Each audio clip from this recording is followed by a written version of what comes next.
Hello students, welcome to the class. I am IK Tiwari, a professional in agriculture with experience in teaching, marketing and research. Today we will learn about few important aspects of organic certification, which are quality management, document management and organic trademark.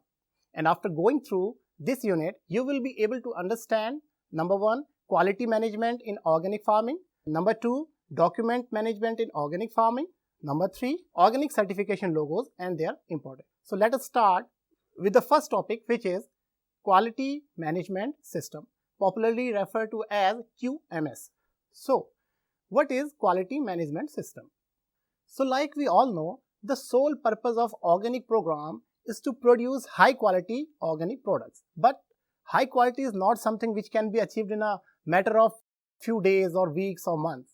Like I have said numerous times that only high efficiency of certification system can fully guarantee high quality of organic raw products. And this can be achieved only through a perpetual system which runs on a predefined standard operating procedures.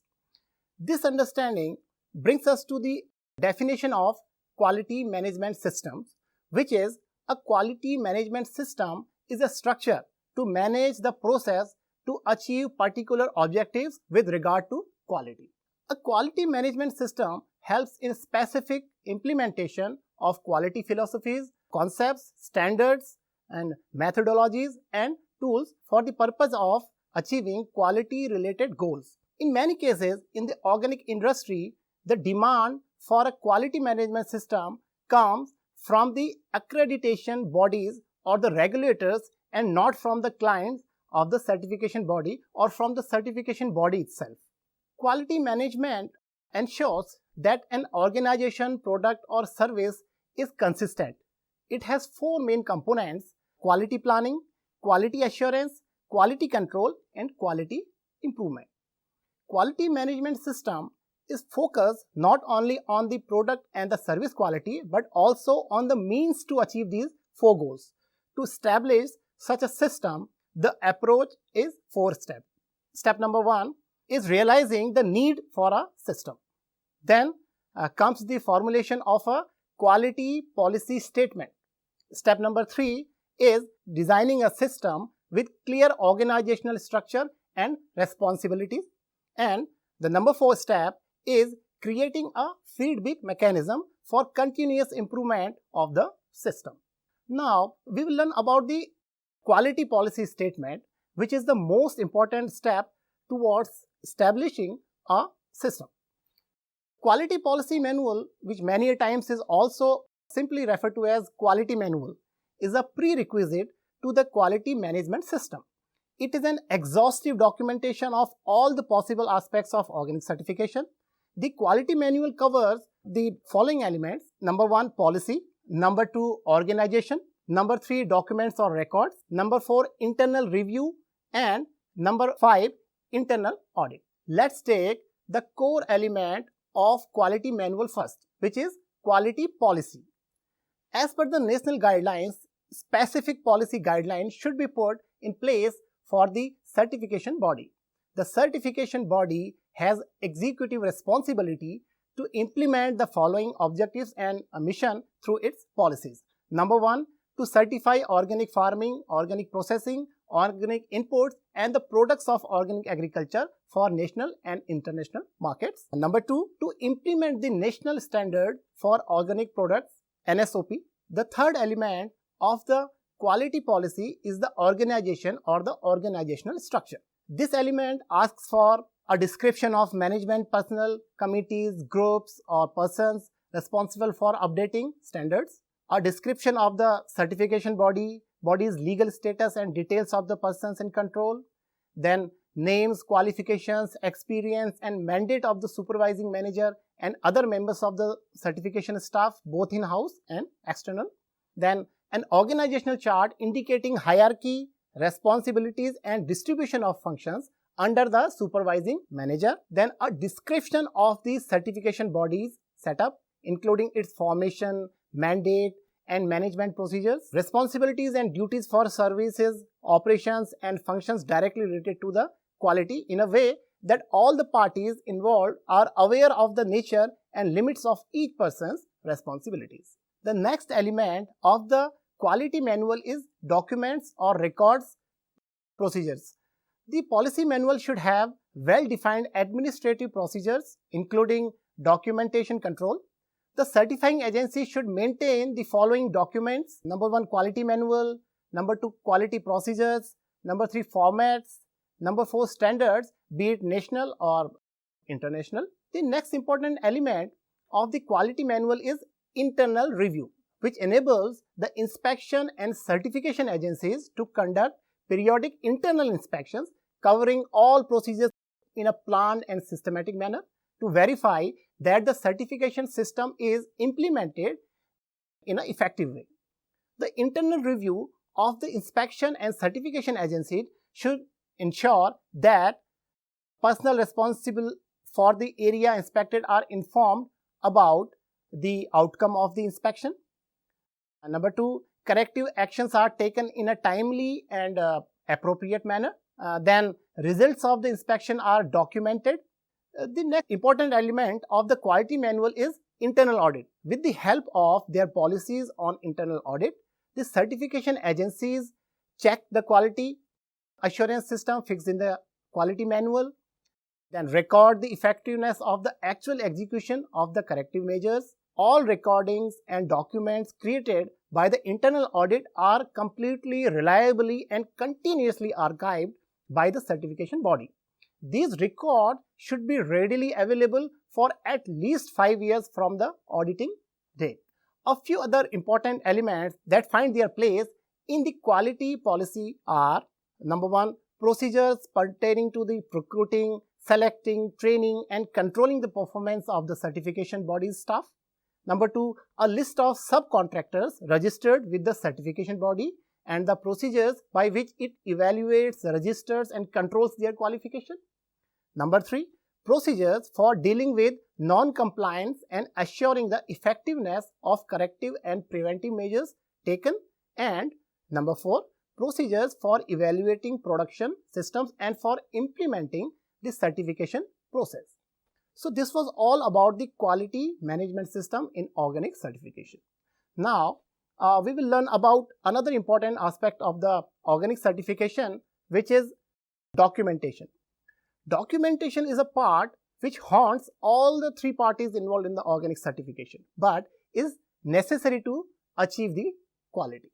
At the start of the certification program, document management may seem easy, but soon there are lots of documents, statutes, forms of procedures, forms for inspectors, instructions for inspectors, application informations, leaflets for consumers, policies and standards and whatnot. The documentation of the structures, processes, policies and procedures of the organization overwhelms all the parties involved, but still documentation should not be viewed as bureaucracy for the bureaucracy's sake.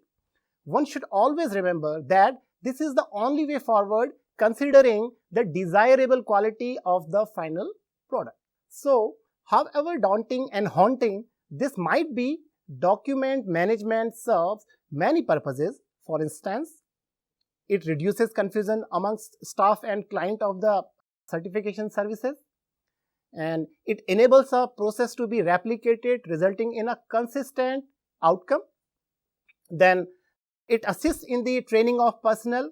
They also provide greater flexibility in the workforce as task switching is simplified. Then it enables third-party verification of the organization, thus meeting accreditation requirements or complying with the government regulations. Then a systematic review of the quality management system to determine failing and institute improvements is possible only if the system is documented. There are 3 main factors involved in document management, which are: number 1, the size of the organization. It goes without saying that the larger the organization, more are the documents to manage, right?